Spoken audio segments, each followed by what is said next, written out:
எந்த நேரமும் எப்போதுமே இயேசு எனக்கு ஒத்தாசை.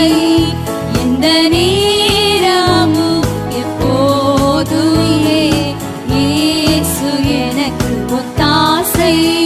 இயேசுநாதனை ஸ்தோத்தரிப்பேன், இந்த ஏழையின் ஜெபம் கேட்டார். இயேசுநாதனை ஸ்தோத்தரிப்பேன்,